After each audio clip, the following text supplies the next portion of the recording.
El Santiago del futuro de la edición llegó, chicos.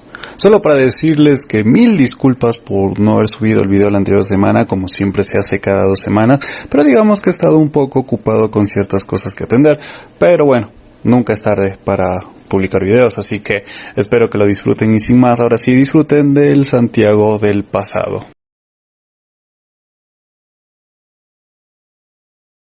Una de las cosas más curiosas de Peter Sutcliffe que tuvo alrededor de su vida es su enorme amistad con el sujeto llamado Jimmy Savile, que para aquellos que no lo sepan, Jimmy Savile es una de las figuras, por decirlo de alguna manera, más icónicas que tuvo la televisión inglesa durante muchísimos años, desde los años 60 hasta finales de los 90, participando en varios programas concurso, en varios programas dedicados a la música y en varios programas también dedicados al espacio para niños, dentro de la cadena de la BBC, siendo uno de los presentadores más carismáticos y más queridos que ha tenido la historia de la televisión inglesa. Se juntó justamente este personaje con Peter Sutcliffe, un joven un poco robusto, de una prolongada barba y de cabello largo que parecía completamente normal, que eran muy amigos y que incluso Jimmy Savile le presentó a varios famosos dentro del círculo del entretenimiento inglés. Y todos aquellos que en algún momento lo conocieron dijeron que era una persona sumamente normal y que incluso parecía ser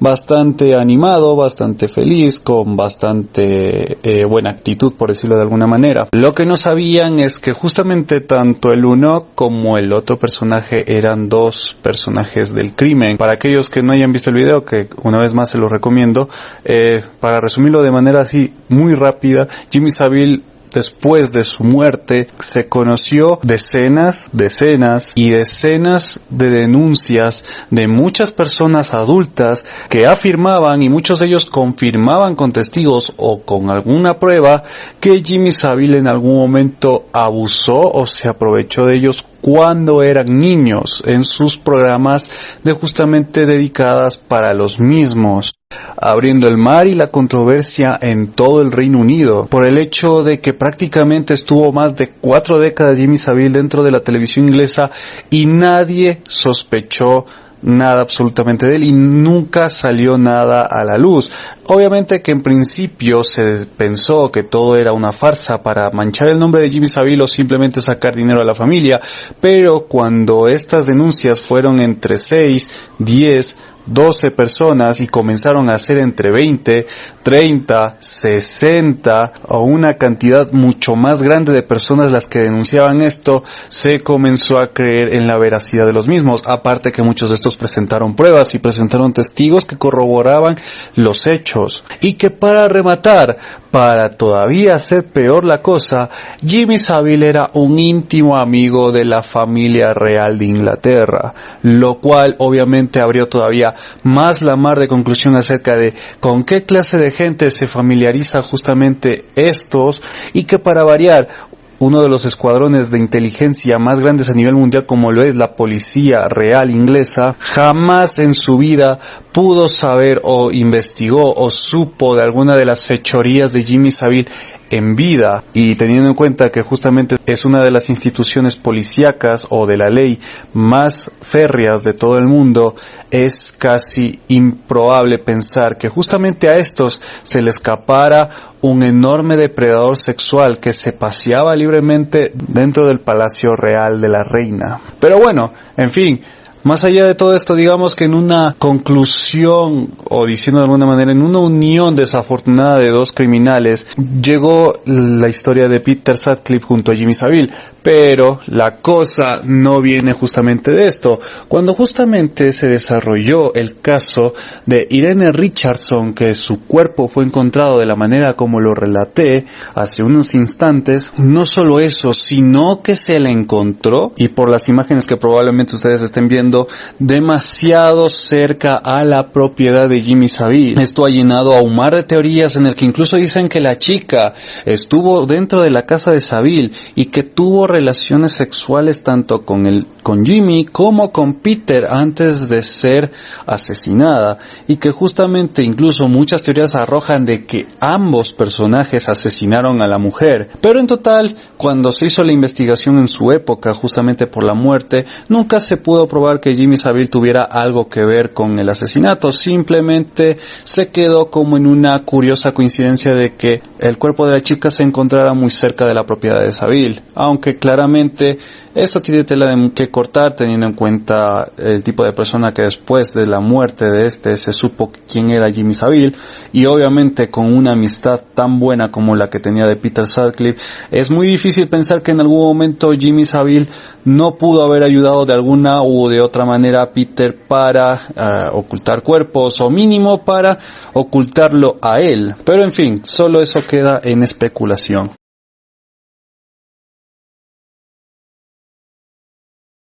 Volviendo con el resto del caso, Patricia, mejor conocida como Tina Atkinson, era una chica de Bradford que vivía justo a la vuelta de la esquina en Oak Lane. Tenía suerte, pues ya no tenía que dedicarse al cada vez más peligroso sistema de las citas en auto. De su matrimonio con un asiático había tenido 3 hijos, pero no sobrevivió al desfase cultural. En 1976, Tina vivía sola y se ocupaba de distraer a una serie de amiguitos, por decirlo de alguna manera. Era atractiva, esbelta y de pelo negro, y no le faltaba admiradores en lo absoluto. El recuerdo de los asesinatos de Leeds latía bajo la superficie en la mente de casi todas las mujeres, pero habían pasado ya 2 meses desde que se encontró el último cuerpo, en este caso de Irene Richardson. Era un agradable atardecer de abril. Tina se disponía a irse a su lugar de prostíbulo habitual, en este caso en donde ella trabajaba, el Carlisle, vestida con su abrigo de cuero favorito, de color negro, pantalones vaqueros y una camiseta azul, donde pasaría una divertida tarde tomando una que otra copa con los amigos. Estuvo allí charlando y bebiendo hasta la hora de cerrar. Nadie la vio durante todo el día siguiente y la gente pensó que estaba durmiendo justamente por la resaca, ¿no? La noche siguiente unos amigos pasaron por su casa y se encontraron la puerta del piso abierta. Al ingresar miraron que estaba un bulto envuelto en las sábanas de la cama. Tina había sido asaltada en el recibidor. 4 golpes de martillo le habían destrozado la cabeza por detrás. Después de ser lanzada sobre la cama, le habían quitado la ropa. Tenía 7 cuchilladas en el estómago y la parte izquierda del cuerpo rajado. Cualquier duda sobre el asesino, la sospecha de que pudiera tratarse de un imitador, fueron eliminadas al descubrirse una huella de bota Wellington en la sábana de abajo, talla número 7. Era la misma que se encontró en el cuerpo de Emily Jackson. La policía casi nunca se ocupaba de los apodos que los medios de comunicación dan a los asesinos, pero a finales de abril estaban preocupados porque el destripador estaba haciéndose muy famoso a costa de la publicidad. Y a medida que el número de muertos aumentaba, el descontento público también lo hacía, pero la policía seguía sin una pista absolutamente clara. Habiendo llegado al límite, el jefe de policía, Gregory, llamó al inspector más experto, George Oldfield, para mandar de una vez por todas una investigación mucho más profunda acerca del destripador. El 25 de junio de 1977, era un día sábado, Peter Sutcliffe llevó a su esposa Sonia a la clínica Sherrington, donde hacía el turno de noche. Después se fue a tomar unas copas con sus vecinos y compañeros habituales con los que iba a los prostíbulos, que se llamaban Ronnie y Peter Barker. El trío pasó las primeras horas de la noche en 3 de los prostíbulos en los alrededores de Bradford. Terminaron en el Dog in the Pound, donde la máxima atracción era un camarero que atendía la barra disfrazado de mujer. A la hora de cerrar y ya de camino hacia casa, todavía se pararon a tomar un bocado. Cuando dejó a los hermanos Barker ante la puerta de su casa, la medianoche había pasado hacia ya un buen rato, pero Peter volvió a la carretera principal. Eran cosa de las 2 de la madrugada, vio a una chica sola entre las luces del Shuffletown Road de Leeds. Vio cómo pasaba por delante del prostíbulo Hatfield y se dirigía a la izquierda por Reginald Terrace, una de las 3 calles principales que dan a la carretera general. Aparcó finalmente su Ford Corsair blanco y empezó a seguirla. El cuerpo de Jane McDonald fue encontrado apoyado en una pared a las 9:45 de la mañana. Cuando el primer grupo de niños se encaminaba al parque infantil del Reginald Terrace, había recibido un golpe en la cabeza, después fue arrastrada unos 20 metros y golpeada 2 veces más con el mismo objeto. Entonces, finalmente sería acuchillada repetidas veces en el pecho y una vez en la espalda. La policía supo inmediatamente de quién se trataba.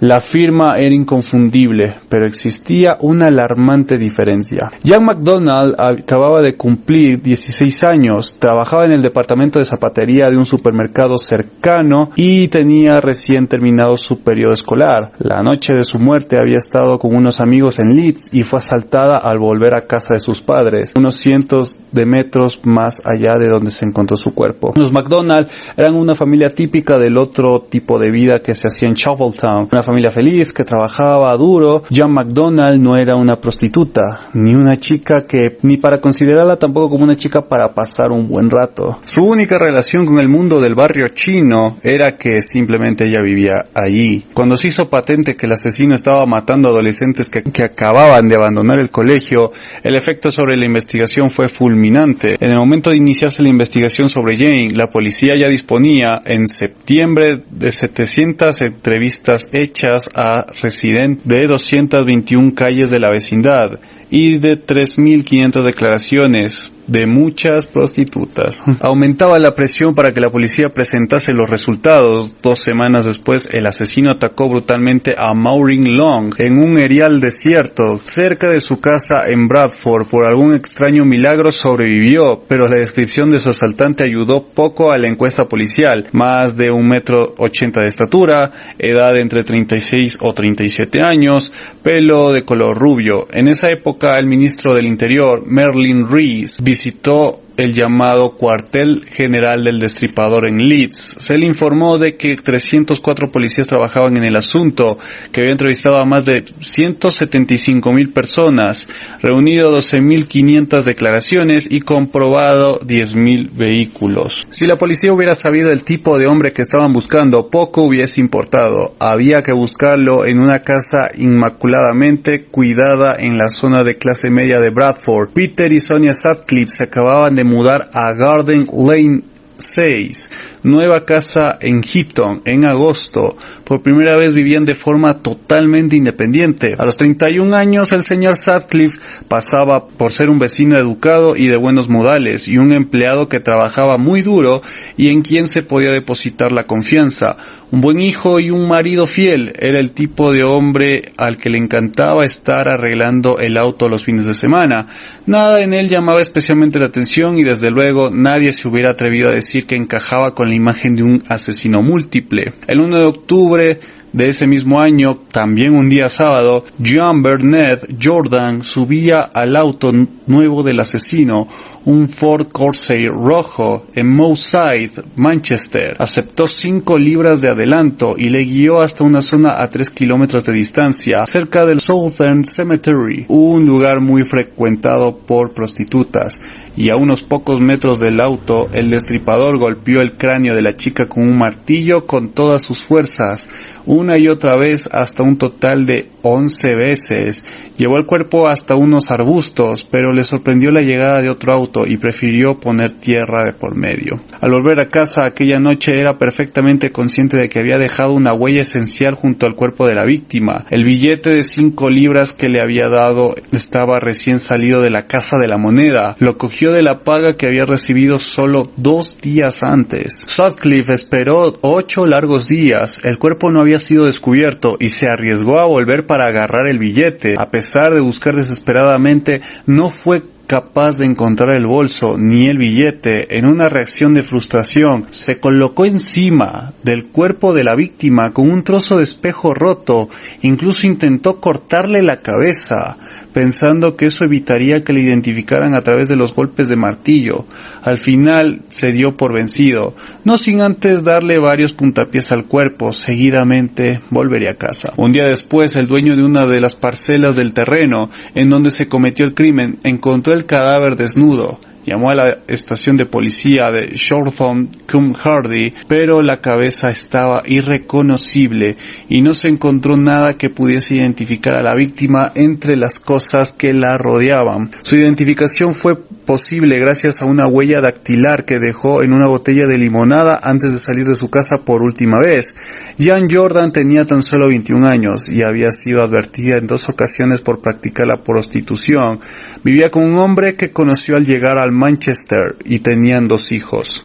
Cuando la joven no regresó a su casa aquel fin de semana, su marido no le dio mayor importancia. El resultado fue que su nombre no apareció en la lista de personas desaparecidas durante más de 10 días. El descubrimiento del billete de 5 libras supuso una dramática aceleración de las investigaciones, pero 3 meses después, un aire de consternación se apoderó de nuevo de la investigación. Uno de los 5,000 hombres con quien se había hablado era el asesino. Se comportó cortésmente y estuvo dispuesto a ayudar en lo que fuera necesario.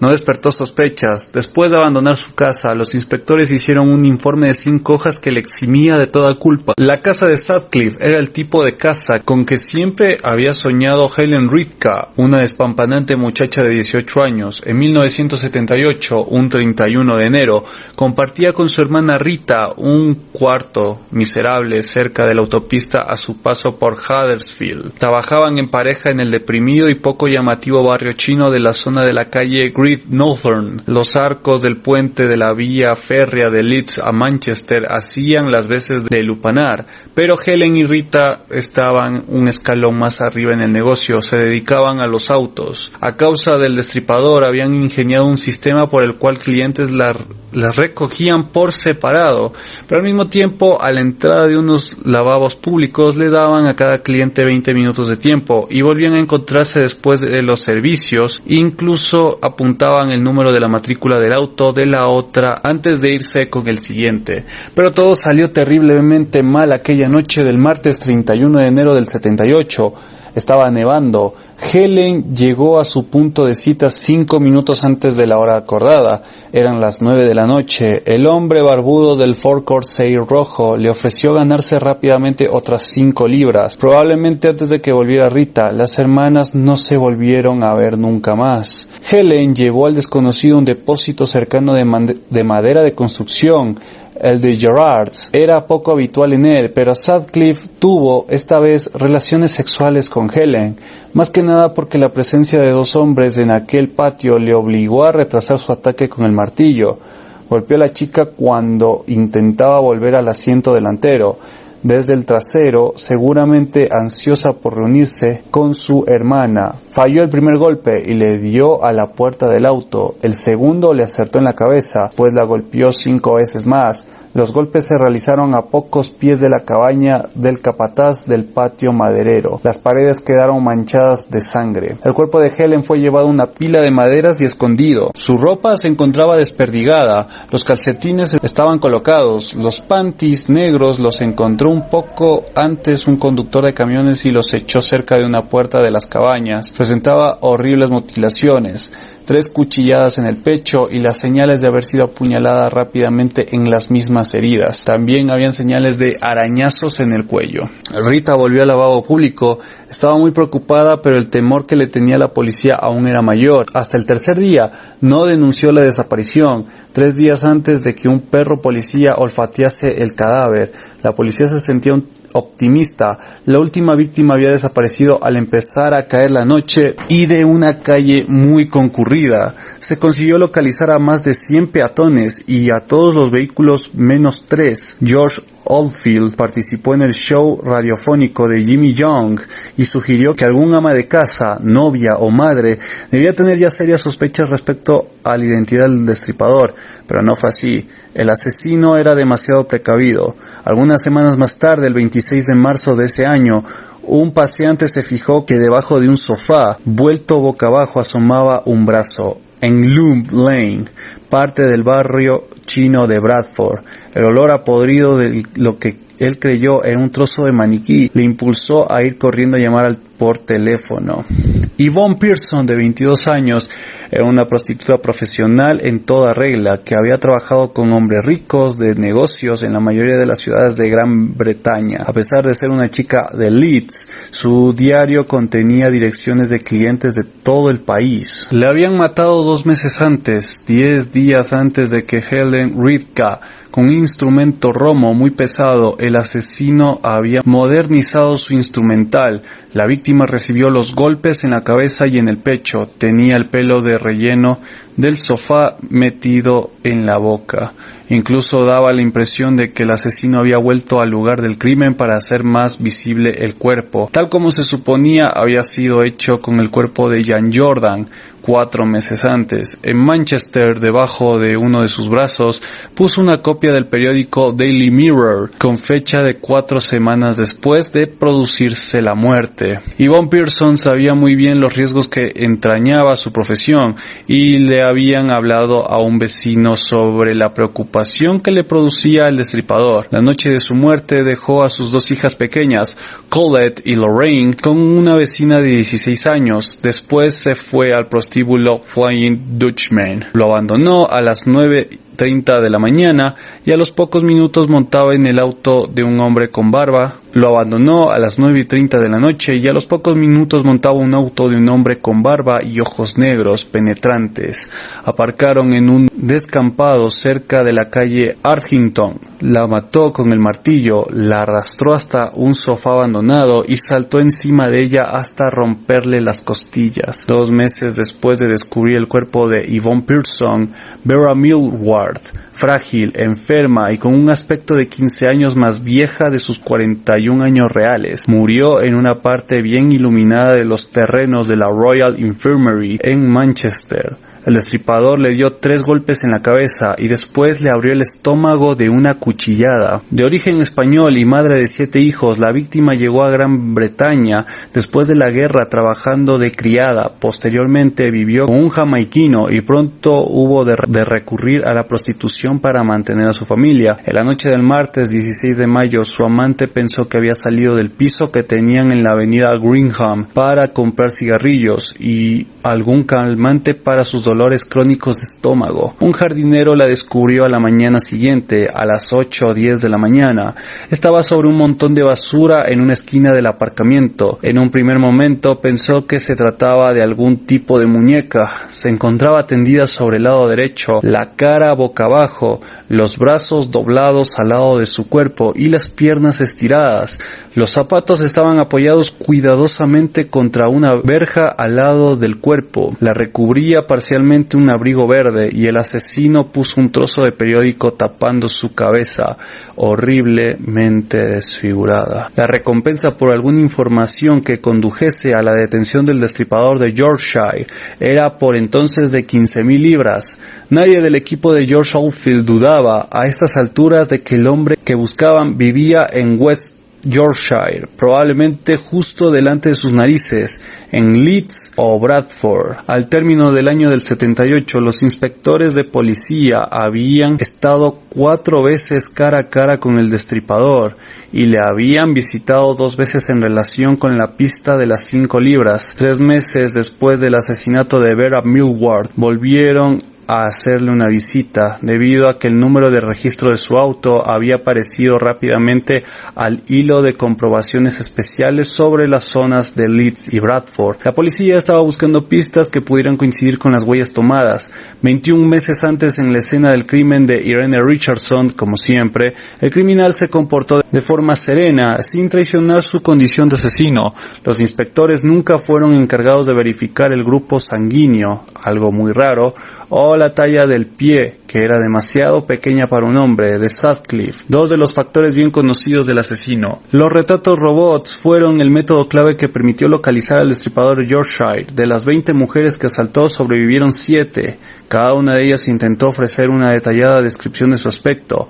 Olive Smells se encontró con el destripador en agosto del 75 y lo describió como un hombre de 30 años, de altura de 1,55, con barba, pero los detectives no consiguieron establecer establecer una relación directa con el destripador en 3 años más tarde. En 1976, Marcella Claxton dijo que el atacante tenía una barba negra y rizada, pero su declaración mereció más bien escepticismo, en gran medida porque era parcialmente subnormal, pero un año más tarde la policía se tomó muy en serio la declaración de Maureen Long. Esta vez se trataba de un hombre de unos 36 años, de 1,80 m de estatura, manos grandes, el pelo rubio ondulado. El retrato robot realizado gracias a Marilyn Moore en septiembre del 77 era cercano a la realidad, pero no bastaba. También otras personas se ofrecieron para la identificación. El resultado fueron 77 retratos robot. La policía insistió en confiar en ellos. Volviendo a la escena del crimen de Jan Jordan, el destripador dejó, justamente como lo dije hace unos minutos atrás, una prueba crucial. El billete con el que pagó por adelantado era completamente nuevo, procedía de una paga que cobró 2 días antes. La policía encontró el billete en un bolsillo secreto del bolso de Jan. En cuestión de horas, el Banco de Inglaterra comprobó que se trataba de un billete remitido, incluido en un envío a las sucursales de Shipley y Bingley del Banco de Midland. El número de la serie era el AW51 121565. Los empleados del banco confeccionaron una lista de 5.493 personas que podían haber recibido el billete como parte de sus salarios. Un mes después de la muerte de Jan Jordan, 2 policías llamaron de nuevo a la puerta de Sutcliffe. Volvieron 6 días más tarde, pero, al igual que la primera vez, la coartada del asesino parecía cierta. En el año del 80 se volvió sobre esta pista porque las empresas que podían haber incluido el billete en sus nóminas se redujo de 30 a tan solo 3. Pero el destripador volvió a pasar con éxito la prueba. A la búsqueda de víctimas, el destripador de Yorkshire iba dejando un rastro de terror por el norte de Inglaterra. Después de 9 asaltos en los alrededores de Leeds y Bradford, dejó West Yorkshire y cruzó los Pennines hasta llegar a Manchester. Posteriormente se movió de ciudad en ciudad sin cometer nunca un crimen 2 veces seguidas en el mismo lugar. Hey chicos, ¿qué tal? Otra vez soy yo, el Santiago del futuro de la edición. Simplemente para decirles que sé que estaban esperando mucho esta segunda parte y sé que probablemente algunos de ustedes se enojen porque lastimosamente tendremos que dejar el video hasta acá por el hecho de que ha sido mucho más difícil de lo que creí. Aparte que en estos días he seguido investigando más y más acerca de este caso justamente para traerles la información lo más concreta posible, y créanme que tuve que grabar más material aún, inclusive mucho material de lo que grabé después de esta primer toma, por decirlo de alguna manera, fue añadido a este video, a este audio, para que ustedes entiendan mucho más la mente de este sujeto, de este asesino. Pero lastimosamente tendremos que dejarlo hasta acá, siendo este el primer caso en todo lo que llevo haciendo videos en el canal que tomará 3 partes para terminar. Así es chicos, en una próxima oportunidad les traeré la tercera y esta vez sí definitiva última parte de la historia de Peter Sutcliffe. Sin más que decir chicos, si les gustó este video pueden darle un like al mismo, comentar en la caja de comentarios algún caso que ustedes deseen para el futuro, suscríbanse al canal y activen la campana de notificaciones, compartan el video con todos sus amigos, conocidos o personas que crean que les pueda llegar a interesar esta clase de historias. Yo los veré en una próxima oportunidad con un nuevo video chicos. Chao chao, cuídense.